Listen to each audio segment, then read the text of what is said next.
ابھی قومی اسمبلی کا اجلاس بھی چل رہا ہے، سینٹ کا اجلاس بھی چل رہا ہے اور ایک مشترکہ اجلاس کی چہمگوئیاں بھی ہو رہی ہیں. کیا پاکستان مسلم نون اس معاملے کو پارلیمان میں باضابطہ طور پر لے کے جائے گی تحریک التوا کی صورت میں، یا پھر اسپیکر قومی اسمبلی کہے کہ اس معاملے پر اوپن بحث کرائی جائے؟ کیا اس طرح کی کوئی تجویز آپ دیں گی مسلم نون کی طرف سے؟ میرے بھائی بالکل تجویز دے گی. آج تک نہ تحریک التوا اس ایوان میں آئی ہے، نہ کسی عوام کے مسئلے پر بات ہو سکی ہے، ورنہ ہمیں یہاں بیٹھنے کی ضرورت نہیں تھی. ہمارا فورم وہ ہے. دیکھیں یہ پچھلے 3 سال میں یا 3.5 سال میں جو ہے وہ جس طرح اسمبلی چلائی گئی ہے، تو جب اس قسم کے الیکشن ہوں گے تو اس قسم کی اسمبلی جو ہے نا وہ پاکستانی عوام کو ملے گی، جو پچھلے 40 مہینوں سے چل رہی ہے. آج یہ ثابت ہو گیا ہے کہ ایک پروسیس جو فلاڈ تھا، ایک پروسیس جو دھاندلی زدہ تھا، اس کے بعد جو پروڈکٹ آیا اس نے 40 مہینے میں پاکستان کو کیا دیا، اور وہ پروڈکٹ جو تھا وہ عمران خان تھا. اس نے کیا دیا ہے؟ مہنگائی دی ہے، تباہی دی ہے. عدلیہ ایٹ دا ہائیسٹ لیول جو ہے، اعلیٰ ترین سطح کے اوپر وہ کمپرومائز ہوئی ہے. یہ سامنے آ رہا ہے آپ کے. اور اس کا کیا علاج ہے؟ جب آئین جو ہے اس کے آپ چیتھڑے اڑا دیں، آئین جو ہے وہ شیٹر ہو جائے، تو اس ملک میں باقی قانون کی کیا حیثیت رہ جاتی ہے؟ تو اس میں دو چیزیں ہیں. ایک چیز تو یہ ہے کہ میاں نواز شریف کی جو بے گناہی، مریم نواز کی بے گناہی، اور جس طرح ان کو قید کیا گیا، جس طرح ان کی ضمانتیں جو ہے وہ ریجیکٹ کی گئیں، جس طرح ان کے ساتھ جو ہے ان کی آزادی سلب ہوئی، وہ ایک بات ہے.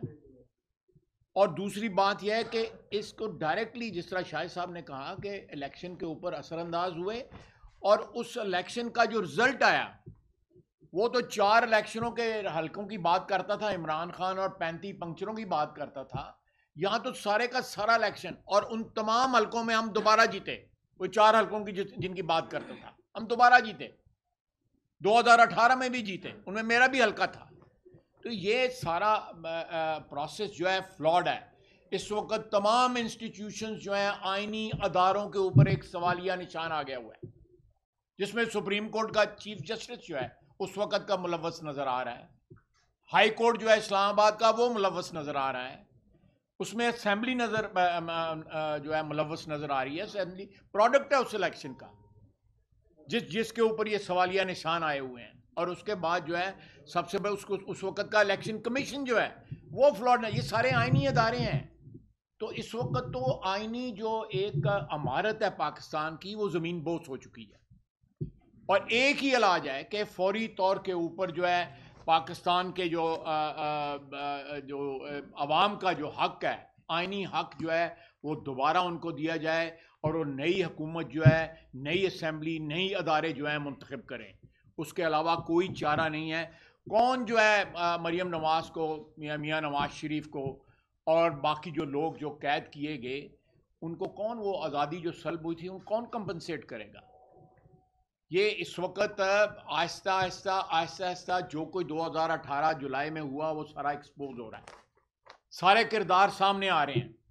اور سب سے بڑی جو فیلئر ہے کہ تمام بے ایمانی، تمام ریگنگ اور تمام انٹرفیئرنس کے باوجود آپ نے تحفہ کیا دیا ہمیں؟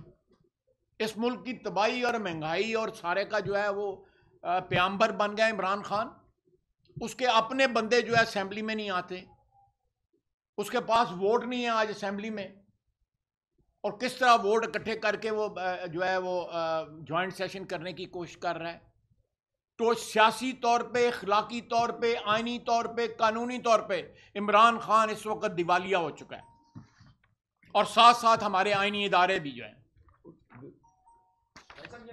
جو دیکھیں، میں ایک بات کر دوں، جو بنیادی بات یہ ہے، سپریم کورٹ میں جا سکتے ہیں، اس کے خلاف عوام میں جائیں گے، پارلیمنٹ میں جائیں گے. آپ کہاں یہ معاملہ ریز کریں گے؟ سب سے پہلے پارلیمنٹ میں جائیں گے جی. آج ہی جائیں گے. سب سے پہلے ہم پارلیمنٹ میں جائیں گے. وہ ہمارا فورم ہے، وہ فلاڈ ہے، اس میں نقائص ہیں، وہ ایک ریگڈ الیکشن کی پروڈکٹ ہے.